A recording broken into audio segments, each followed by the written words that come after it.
तो बड़ा चैप्टर हम लोग पढ़ रहे थे पॉलीमर्स, और पॉलीमर्स में हम लोगों ने क्लासिफिकेशन ऑफ पॉलीमर पूरा पढ़ लिया था। अब हम बात करेंगे आज मैकेनिज्म ऑफ पॉलीमराइजेशन। अब बेटा आज का टॉपिक जो हमारा रहेगा वो रहेगा मैकेनिज्म ऑफ पॉलीमराइजेशन। पॉलीमराइजेशन की जो प्रोसेस होती है उसकी मैकेनिज्म, हालांकि अब कोर्स में जो है खाली फ्री रेडिकल पॉलीमराइजेशन ही है, अब तो वैसे वो भी हटा दिया गया है। अगले साल तो ये चैप्टर ही नहीं आएगा। 2021 में पॉलीमर चैप्टर नहीं आएगा किसी भी एग्जाम में। 2021 में ना पॉलीमर चैप्टर आएगा, ना मेटलर्जी वाला चैप्टर आएगा, ना ही केमिस्ट्री इन एवरीडे लाइफ आएगा। लेकिन इस साल तो आएगा ना। इस साल जो एग्जाम होगा वो आएगा, हो सकता है आगे फिर आना स्टार्ट हो जाए, क्योंकि ये कोरोना के समय में कुछ चैप्टर हटा दिए, कुछ कोर्स कम कर दिया है ना सीबीएसई वालों ने, एनसीईआरटी वालों ने, तो उसमें नेक्स्ट ईयर के लिए चैप्टर नहीं है कोर्स में। तो ये 21 में आएगा नहीं, मुझे लगता है 22 में भी नहीं आएगा, फिर 23 से हो सकता है दोबारा स्टार्ट करें। तो इस साल तो लेकिन एग्जाम में आ सकता है। तो फ्री रेडिकल जो पॉलीमराइजेशन बेटा होती है ना वो कोर्स में है, लेकिन अब चूंकि बहुत छोटी छोटी बातें होती है इसलिए मैं बता देता हूं, ज्यादा टाइम तो लगेगा नहीं, है ना। तो मैकेनिज्म ऑफ पॉलीमराइजेशन में बेटा सबसे पहले मैं मैकेनिज्म ले रहा हूं, ए मान ले रहे हैं, free radical polymerisation. Free radical polymerisation, हालांकि ऑर्गेनिक केमिस्ट्री आप पढ़ चुके हो, तो जैसा ऑर्गेनिक केमिस्ट्री में होता है वैसे यहां भी होगा, और क्या। फ्री रेडिकल पॉलीमराइजेशन आपने पढ़ा था कि फ्री रेडिकल रिएक्शन में 3 स्टेप होते हैं, इनिशिएशन, प्रोपोगेशन और टर्मिनेशन।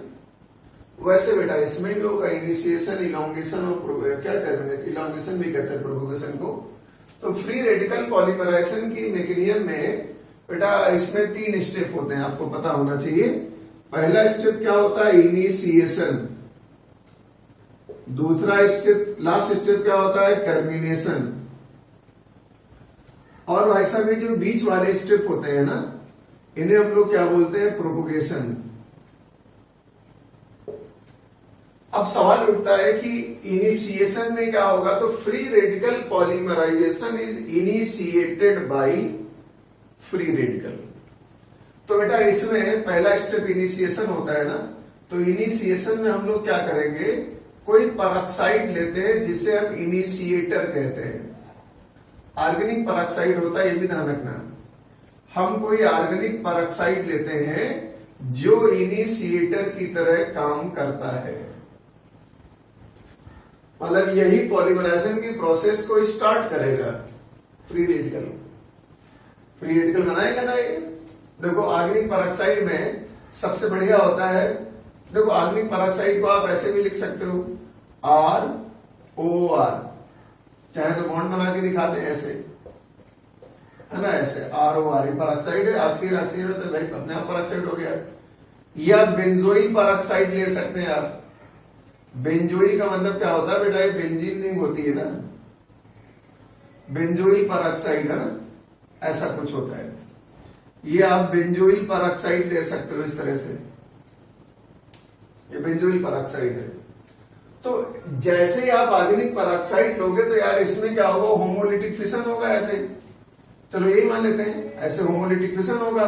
तो होमोलिटिक फिशन के बाद ये OR फ्री रेडिकल बनेंगे। अगर आपने ये बेंजोइल परऑक्साइड लिया है और इसमें होमोलिटिक फिशन कराया, तो बेटा होमोलिटिक फिशन कराने के बाद पहले तो ऐसा हो जाएगा, ये हो जाएगा C डबल बॉन्ड O, और यहां पे फ्री रेडिकल एक इलेक्ट्रॉन, और बाद में जाहिर सी बात CO2 गैस की निकलने की टेंडेंसी तो बहुत ज्यादा होती है ना, तो CO2 क्या करेगा, इस बॉन्ड को ऐसे ब्रेक करेगा, और ब्रेक करने के बाद ये CO2 निकल जाएगा, एक इलेक्ट्रॉन यहां वाला, एक इलेक्ट्रॉन यहां वाला, डबल बॉन्ड बन जाएगा, और ये ऐसे फिनाइल फ्री रेडिकल बन के तैयार हो जाएगा। ये बन गया फ्री रेडिकल। अब ये वाला फ्री रेडिकल आप ले लिए या ये वाला फ्री रेडिकल ले लिए, यही रिएक्शन को जाके बेटा क्या करेंगे, इनिशिएट करेंगे। ये भी इनिशिएशन का स्टेप है। अब वो जो फ्री रेडिकल बन गए, जो बेंजोइल परऑक्साइड से लास्ट में ये फ्री रेडिकल बना, या इस आर्गेनिक पेरोक्साइड से, ये भी आर्गेनिक पेरोक्साइड ही है, आर्गेनिक कंपाउंड तो वही है। ये जो फ्री रेडिकल बना, ये फ्री रेडिकल करते क्या है, जाते हैं और अटैक करते हैं कहां पर, एल्कीन के डबल बॉन्ड पर। मान लो आपको पॉलीएथिलीन बनानी है, कोई भी ले सकते हैं, कोई भी एल्कीन भी ले सकते हैं। मान लिया आपको बनानी है पॉलीएथिलीन, तो आपने CH2 का पहला मॉलिक्यूल लिया एथिलीन का। अब वो फ्री रेडिकल लेके आया, ये वाला फ्री रेडिकल लेके आया C6H5, इस फ्री रेडिकल को C6H5 भी तो कहेंगे, फिनाइल, ठीक है ना। अब ये फिनाइल फ्री रेडिकल आया, इसके पास इलेक्ट्रॉन की कमी तो हुई, तो क्या करता है, इसके पाई बॉन्ड पे ऐसे ब्रेक करता है होमोलिटिक, और होमोलिटिक फिशन करने के बाद इस कार्बन पे एक इलेक्ट्रॉन आ जाएगा, इस कार्बन पे एक इलेक्ट्रॉन आ जाएगा। जैसे इस कार्बन पे एक इलेक्ट्रॉन आएगा, ये फिनाइल फ्री रेडिकल इससे जुड़ जाएगा, इलेक्ट्रॉन लेके जुड़ जाएगा, और इस कार्बन पर इलेक्ट्रॉन बचा है। इसका मतलब फिर से ये एक नया फ्री रेडिकल बन गया, ये फिर से एक नया फ्री रेडिकल बन गया। नाम रख देता हूं इसका रेडिकल 1।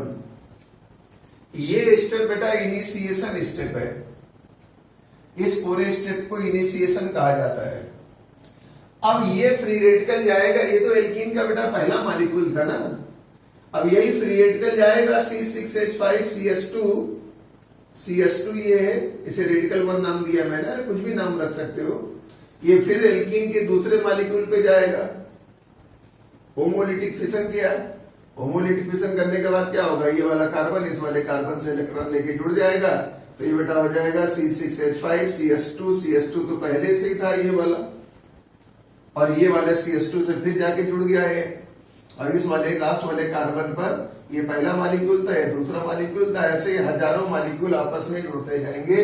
अब ये फ्री रेडिकल नया बन गया, ये फ्री रेडिकल बन गया 2, फिर ये एल्कीन के तीसरे मॉलिक्यूल पर अटैक करेगा, ऐसे n मॉलिक्यूल एल्कीन के लेंगे, धीमे धीमे अटैक करते करते एक लंबी चेन बन जाएगी, कुछ ऐसा हो जाएगा। C6H5 है ना, जैसे एक CH2 ये, एक CH2 ये है, तो हम ऐसे कर देते हैं CH2 का ऐसे बेटा क्या कर देते हैं, ऐसे होल इन कर दे रहे हैं, और लास्ट में ऐसे CH2 फ्री रेडिकल, पूरा एक लंबी चेन बन गई। ऐसे हजारों मॉलिक्यूल एल्कीन के जुड़ते चले, हर बार एक नया फ्री रेडिकल बनेगा। एक बार तो इसने स्टार्ट करा दिया, उसके बाद हर बार एक नया फ्री रेडिकल बनेगा और मॉलिक्यूल आपस में जुड़ते जाएंगे।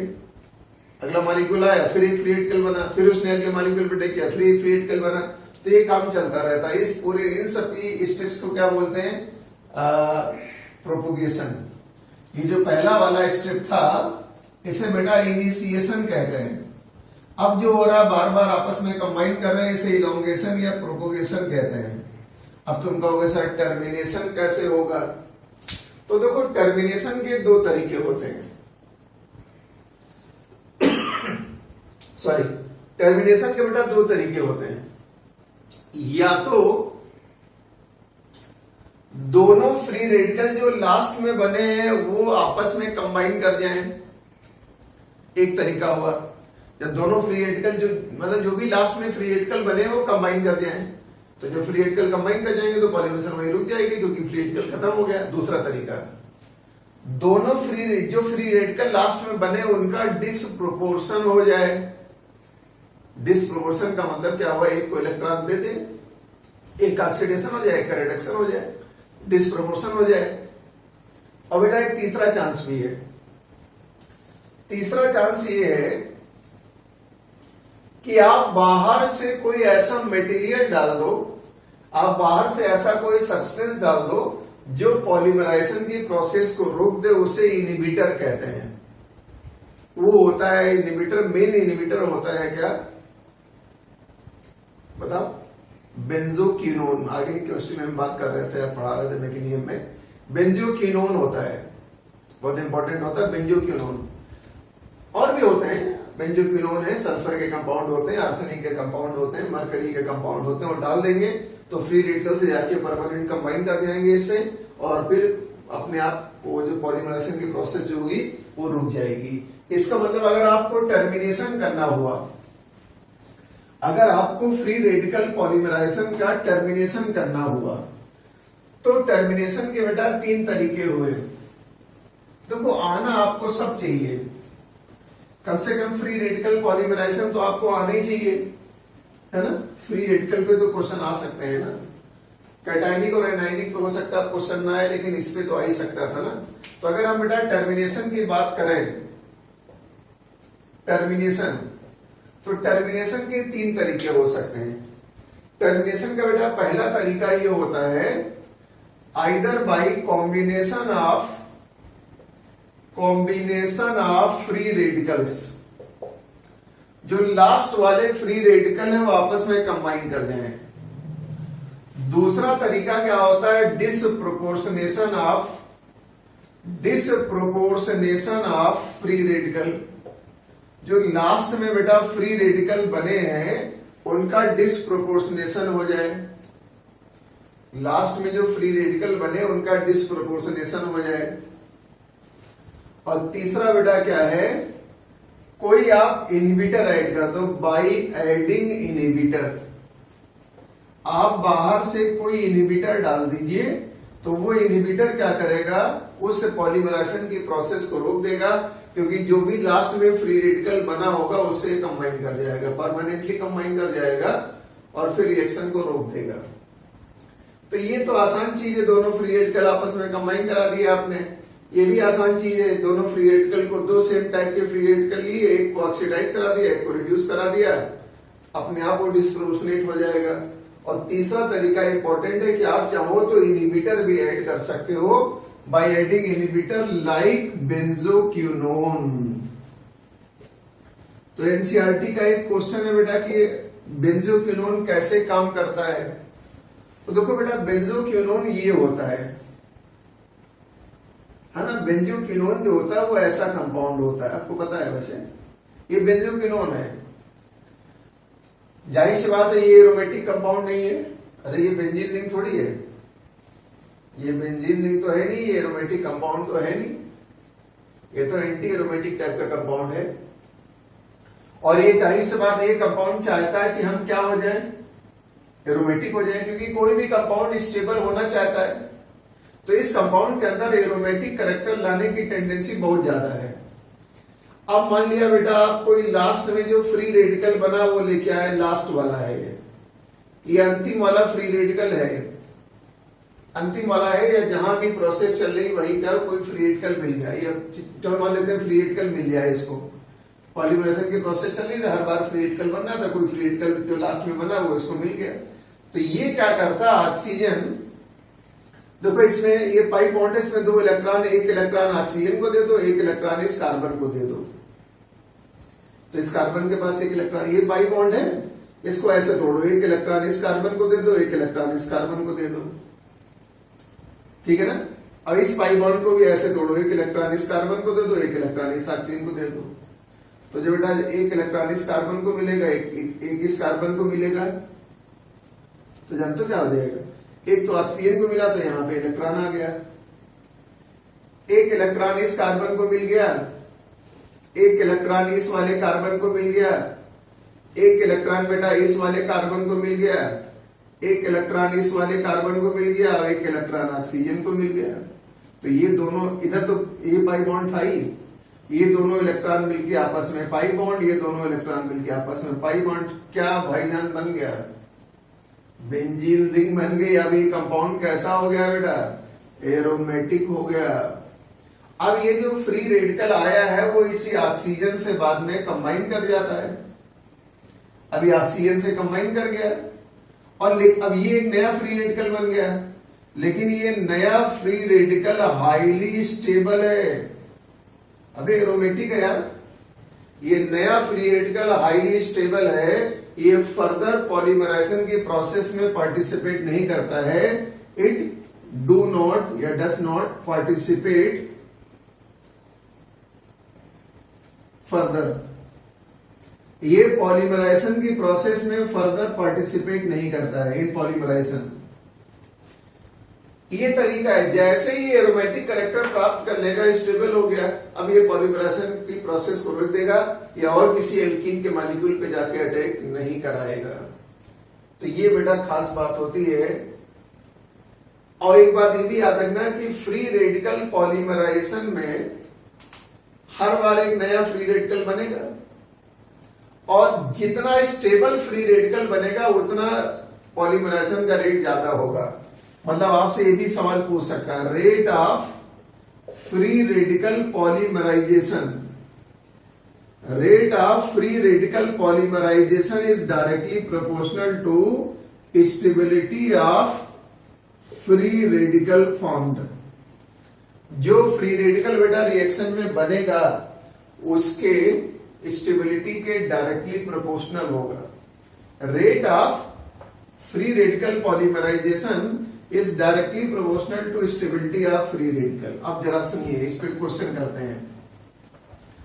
अब मान लिया आपको 3-4 एल्कीनों के नाम दे दिया, अब आपको फ्री रेडिकल की स्टेबिलिटी का ऑर्डर तो आखिरी केमिस्ट्री में पढ़ा चुके यार, कार्बोनियम आयन का, कार्बोनियन आयन का, फ्री रेडिकल की स्टेबिलिटी का तो आपको ऑर्डर पढ़ाया जा चुका है। अब मान लिया हमने आपको 4 कंपाउंड दिए, मान लिया आपको हमने एक मॉलिक्यूल दिया CH2 डबल बॉन्ड CH2, दूसरा बेटा मॉलिक्यूल दे दिया CH2 डबल बॉन्ड CH3 मतलब प्रोपीन, चौथा बेटा हमने दे दिया यहां पर CH3 C double bond CH2 ये CH3 मतलब आइसोब्यूटीन दे दिया, और चौथा बेटा मैंने दे दिया हमने आपको यहां पर ये दे दिया स्टाइरीन CS, इसे स्टाइरीन कहते हैं, इसे स्टाइरीन कहते हैं, इसे आइसोब्यूटीन कहते हैं। अब उसने कह दिया इन चारों एल्कीनों के को rate of free radical polymerisation के ऑर्डर में लगाओ, increasing order of rate of free radical polymerisation के ऑर्डर में लगाना है। तो यार सबके फ्री रेडिकल बना लो, अगर इसका फ्री रेडिकल बनेगा तो भाईजान ऐसा कुछ बनेगा, इसका फ्री रेडिकल कुछ ऐसा बनेगा, इससे तो रेडिकल आके जुड़ जाएगा ना पेरोक्साइड वाला। इससे क्या होगा बेटा, इसमें क्या होगा, यहां पे तो बन सकता है ना, मान लिया यहां आके रेडिकल जोड़ा और ये बन गया फ्री रेडिकल, यहां तो जो पेरोक्साइड फ्री रेडिकल होगा वो आके जोड़ दिया मैंने। इसमें बेटा क्या होगा, फ्री रेडिकल कुछ ऐसा बनेगा, है कि नहीं, इसमें जो होगा फ्री रेडिकल कुछ ऐसा बनेगा, और इसमें फ्री रेडिकल कुछ ऐसा बेटा बनेगा, यहां से तो रेडिकल आके जुड़ जाएगा पेरोक्साइड वाला ना, ऐसा बनेगा। अब अगर आपको इन चारों फ्री रेडिकल की स्टेबिलिटी का ऑर्डर आता है तो बता दो, अमल ये यही पूछ ले, तो कोई सवाल कई तरह से आ सकता है। आपको ये 4 ऑप्शन देके पूछ सकता है कि फ्री रेडिकल पॉलीमराइजेशन का रेट सबसे ज्यादा किसमें होगा, एक सवाल। दूसरा सवाल, फ्री रेडिकल पॉलीमराइजेशन का रेट सबसे कम किसमें होगा। तीसरा सवाल, इन चारों को फ्री रेडिकल पॉलीमराइजेशन के ऑर्डर में लगाओ, तो ऑर्डर लगा लेते हैं। सबसे स्टेबल फ्री रेडिकल तो बेटा ये है ना, एरोमेटिक है ना, ये फिर टर्सरी है, सेकेंडरी है, प्राइमरी है, तो इसका मतलब सबसे स्टेबल फ्री रेडिकल D है, उसके बाद C है, उसके बाद B है, उसके बाद A है। और भी कुछ कर सकता है, उल्टा पुल्टा कुछ कर देगा, उसमें क्या, ऐसे कर देगा। अब आपसे पूछेगा ऑर्डर ऑफ पॉलीमराइजेशन क्या होगा, यही होगा। सबसे फास्ट फ्री रेडिकल पॉलीमराइजेशन किसमें होगा, D में। सबसे स्लो पॉलीमराइजेशन किसमें होगा, A में। मतलब ये मैंने नॉर्मल क्वेश्चन बनाया, ये हमने बहुत ही नॉर्मल टाइप का क्वेश्चन बनाया। अब मान लिया बेटा आपसे मैंने कहा ये लिखा हुआ है, ऐसे लिखा हमने 2 मिथाइल ब्यूटा 1,3 डाइन, इसे आइसोप्रीन भी कहते हैं। अब बेटा हमने यहां लिख दिया 2 क्लोरो ब्यूटा 1,3 डाइन, इसका नाम है 2 क्लोरो ब्यूटा 1,3 डाइन, इसका नाम क्या है 2 मिथाइल ब्यूटा 1,3 डाइन। ये आइसोप्रीन बोला जाता है, ये नियोप्रीन बोला जाता है। इससे नेचुरल रबर बनती है, इससे सिंथेटिक रबर बनता है। मान लिया 2 आपको दिया, उसने कहा rate of free radical polymerisation क्या होगा, तो जाहिर सी बात है यार, इसमें तो Cl लगा हुआ है ना, तो Cl तो -I ग्रुप की तरह काम करेगा और ये मिथाइल +I ग्रुप की तरह काम करेगा, तो इससे बनने वाला फ्री रेडिकल हमेशा ज्यादा स्टेबल होगा, इससे बनने वाला फ्री रेडिकल कम स्टेबल होगा। तो rate of free radical polymerisation A में ज्यादा होगा, B में कम होगा। कुछ बात समझ में आ रही है? मान लो बेटा उसने कहा कि आपके पास ये दो एल्कीन ऐसी हैं, उसने कहा ये स्टाइरीन है और हमने बेटा स्टाइरीन में यहां पे लगा दिया है मिथाइल और दूसरे स्टाइरीन में हमने बेटा यहां पे लगा दिया है मिथाइल। उसने कहा रेट ऑफ पॉलीमराइजेशन क्या होगा, तो पहले तो बेटा आपने फ्री रेडिकल बना लिया ऐसे। अब फ्री रेडिकल बनाने के बाद स्टेबिलिटी देखो, ये मिथाइल क्या है आर्थो पे लगा तो प्लस एम होगा, ये मिथाइल यहाँ पैरा पे लगा तो ये भी प्लस एम होगा। और मिथाइल चाहे आर्थो पे हो चाहे मतलब प्लस एम ग्रुप चाहे आर्थो पे चाहे पैरा पे बराबर इलेक्ट्रॉन देगा, बहुत बार बता चुके हैं, क्योंकि रेजोनेंस डिस्टेंस पे डिपेंड नहीं करता, जितना इलेक्ट्रॉन ये मिथाइल देगा इसको उतना ही ये भी मिथाइल इलेक्ट्रॉन देगा। लेकिन आपको पता है मिथाइल प्लस एम के साथ साथ प्लस आई भी है, ये भी प्लस आई है। अब ये प्लस आई पास में है, इलेक्ट्रॉन ज्यादा देने की टेंडेंसी रखेगा, ये प्लस आई दूर में है कम टेंडेंसी रखेगा, इसका मतलब ये फ्री रेडिकल ज्यादा स्टेबल तो इसका रेट ज्यादा होगा। मतलब आपको फ्री रेडिकल की स्टेबिलिटी निकालनी आनी चाहिए, फ्री रेडिकल की स्टेबिलिटी निकालनी आनी चाहिए, ठीक है ना। तो ये बेटा खास बात थी, आपको मैंने कुछ क्वेश्चन भी बता दिए। तो ये फ्री रेडिकल पॉलीमराइजेशन आप पढ़ रहे थे, और ऐसे ही कैटायनिक पॉलीमराइजेशन भी होता है और ऐसे बेटा एनायनिक पॉलीमराइजेशन भी होता है।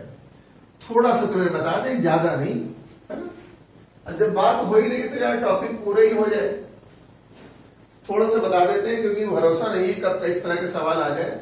कई बार बताते हैं कोर्स में है नहीं लेकिन दे देते हैं, तो वो 1 मिनट की बात है, बता देते हैं। कैटायनिक पॉलीमराइजेशन, देखो बेटा कैटायनिक पॉलीमराइजेशन में क्या होता है, कैटायनिक पॉलीमराइजेशन में क्या होता है, started by cation. Cationic polymerisation जो होता है वो बेटा कैटायन से स्टार्ट होता है। अब कैटायन कोई भी ले सकते हो, H+ ले लो, कोई भी ले सकते हो, इस तरह का कोई भी कैटायन लेके स्टार्ट करा सकते हैं, खास करके एचाइन ले लेते हैं। और इसमें जो इंटरमीडिएट बनता है, इसमें बेटा जो इंटरमीडिएट बनता है वो कार्बोकैटायन होता है। इसमें जो इंटरमीडिएट बनता है वो कार्बोकैटायन होता है, कार्बोनियम आयन होता है। फिर वही बात, जितना ज्यादा स्टेबल कार्बोनियम आयन बनाओगे उतना ज्यादा कैटायनिक पॉलीमराइजेशन का रेट होगा। जितना ज्यादा स्टेबल आप क्या बनाओगे कार्बोकैटायन बन जाएगा, उतना ज्यादा रिएक्शन का रेट हो जाएगा। ये खास बात होती है। अब जैसे मान लिया, ये भी आमतौर पे एल्कीन में ही होता है। जैसे मान लिया आपने ये एल्कीन लिया, चलो भाई पॉलीथीन ले लेते हैं, ये एल्कीन लिया, अब ये एचाइन लाए, इलेक्ट्रोफाइल की तरह काम करेगा कैटायन, ये जाएगा इस पाई बॉन्ड पर अटैक करेगा, पाई बॉन्ड पर अटैक करने के बाद ये कार्बोनियम आयन बन जाएगा बेटा। ये पाई बॉन्ड ऐसे टूटा, ये ऐसे तोड़ लो, क्या फर्क पड़ता है, तो सिमेट्रिकल है ना, इस पे माना सा एचाइन जोड़ दिया, कार्बोनियम आयन बन गया। ये कार्बोनियम आयन क्या करेगा, दूसरे एल्कीन के मॉलिक्यूल पर अटैक करेगा, फिर से ऐसे अटैक होगा, फिर क्या होगा, ये चेन ऐसी लंबी होती चली जाएगी, ऐसे चेन लंबी होती चली जाएगी बेटा, है ना। फिर एक नया कार्बोनियम आयन बन गया, फिर ये क्या करेगा, तीसरे मॉलिक्यूल पर अटैक करेगा, ऐसे पूरी लंबी चेन बनती जाती है, ऐसे पूरी लॉन्ग चेन बनती जाती है। ये क्या है, कैटायनिक पॉलीमराइजेशन है। इसमें भी क्या है, रेट ऑफ पॉलीमराइजेशन क्या होगा, स्टेबिलिटी ऑफ कार्बोनियम आयन के या कैटायन के क्या होगा, सॉरी कार्बोकैटायन के क्या होगा, डायरेक्टली प्रोपोर्शनल। जितना स्टेबल कार्बोनियम आयन बनाओगे उतनी जल्दी उसमें कैटायनिक पॉलीमराइजेशन होगा। इसका मतलब जिस एल्कीन में फ्री रेडिकल पॉलीमराइजेशन हो सकता है, जिस एल्कीन में फ्री रेडिकल पॉलीमराइजेशन हो सकता है उसमें कैटायनिक पॉलीमराइजेशन भी हो सकता है। क्यों, क्योंकि कार्बोकैटायन की स्टेबिलिटी का ऑर्डर और फ्री रेडिकल की स्टेबिलिटी का ऑर्डर ऑलमोस्ट सेम होता है, ऑलमोस्ट मैंने बोला ऑलमोस्ट सेम होता है। तो इसका मतलब एल्कीनें जो होती हैं उनमें कैटायनिक पॉलीमराइजेशन भी हो सकता है और फ्री रेडिकल पॉलीमराइजेशन भी हो सकता है, क्योंकि फ्री रेडिकल और कार्बोनियम आयन की स्टेबिलिटी में बहुत ज्यादा अंतर नहीं होता, लगभग ऑलमोस्ट सेम होते हैं वो। एक तीसरा बताते हैं बेटा, anionic polymerisation. Anionic polymerisation anionic polymerisation में क्या होगा, started by anion, started by anion, ये बेटा नेगेटिव आयन आके स्टार्ट करता है। और इसमें जो इंटरमीडिएट बनेगा, मतलब जो जिसके थ्रू रिएक्शन होगी, इसमें जो इंटरमीडिएट बनेगा वो बेटा कार्बेनियन आयन होता है। इसमें जो इंटरमीडिएट बनता है ना वो कार्बेनियन आयन होता है। अच्छा, एनायन स्टार्ट करेगा तो इसका मतलब एक तरह का न्यूक्लियोफाइल है। यहाँ कैटायन स्टार्ट कर रहा था तो इसका मतलब एक तरह का ये इलेक्ट्रोफाइल है। अब आपको मालूम है न्यूक्लियोफाइल कहाँ अटैक करता है, जहां पे इलेक्ट्रॉन की कमी हो रही होती। तो ये एनायनिक पॉलीमराइजेशन उन मॉलिक्यूल में पाया जाता है जिनमें कोई पोलर बॉन्ड होना चाहिए। जैसे मान लो आपसे ने ऐसे कहा, हमने आपसे कहा ये लिखा CH2 डबल बॉन्ड CH और ये लिखा है बेटा Cn, इसका नाम है विनाइल साइनाइड। क्या नाम इसका है, विनाइल साइनाइड। तो ये Cn कैसा ग्रुप है बेटा, -I है। अभी विनाइल साइनाइड है, फिनाइल साइनाइड ले सकते हो।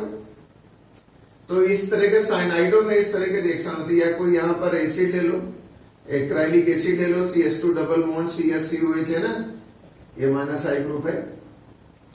तो -I ग्रुप लगा होगा तो ये एनायनिक पॉलीमराइजेशन होगा। क्यों, क्योंकि ये जब ये Cn इस कार्बन से इलेक्ट्रॉन अपनी तरफ खींच रहा होगा तो इस कार्बन पे थोड़ा पार्शियल प्लस चार्ज आ रहा होगा, और जब इस कार्बन पे पार्शियल प्लस चार्ज आ रहा होगा तो इस पे कौन अटैक करने की कोशिश करेगा, न्यूक्लियोफाइल।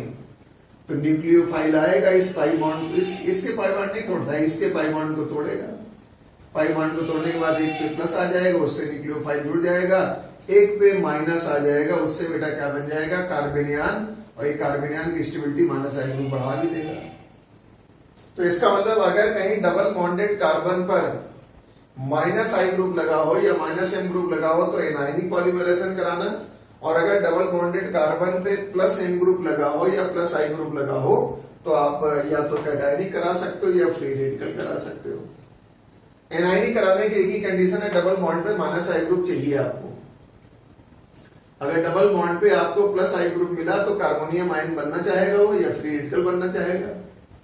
जैसे मान लो ऐसे आपसे बोला, आपसे उसने कहा कि आपके पास, अब तो समझ जाओ तुम, उसने कहा इस तरह का कोई मॉलिक्यूल आपको दे दिया।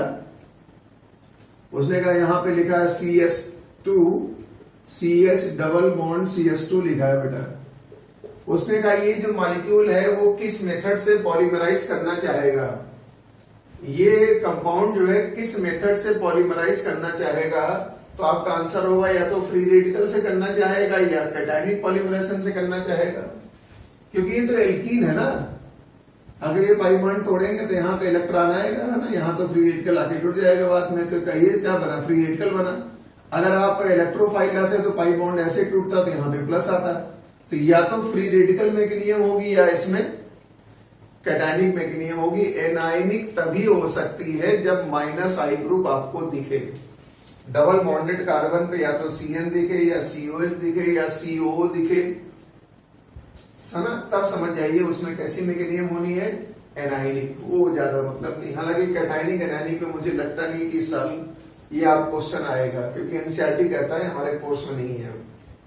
तभी मैंने थोड़ा बहुत तुम्हें बता दिया। आप मेनली उसी फ्री रेडिकल पॉलीमराइजेशन पे ध्यान दो, किसमें ज्यादा तेज होगी ये भी ध्यान देना। तुम मॉलिक्यूल को नाम दे दे, मतलब मॉलिक्यूल का स्ट्रक्चर दे दे, नाम दे दे, आपसे पूछेगा किस टाइप की मैकेनिज्म होगी, आप बता सकते हो। एल्कीन होगी तो फ्री रेडिकल करा देना या कैटायनिक भी करा सकते हो। तो ये बेटा मैकेनिज्म थी पॉलीमराइजेशन की। अब यहाँ पे रुकते, अगले लेक्चर में हम क्या करेंगे, पहले तो बताएंगे हम वल्केनाइजेशन ऑफ रबर क्या होता है, प्लास्टिसाइजर्स क्या होते हैं, इन सब के बारे में बात करेंगे।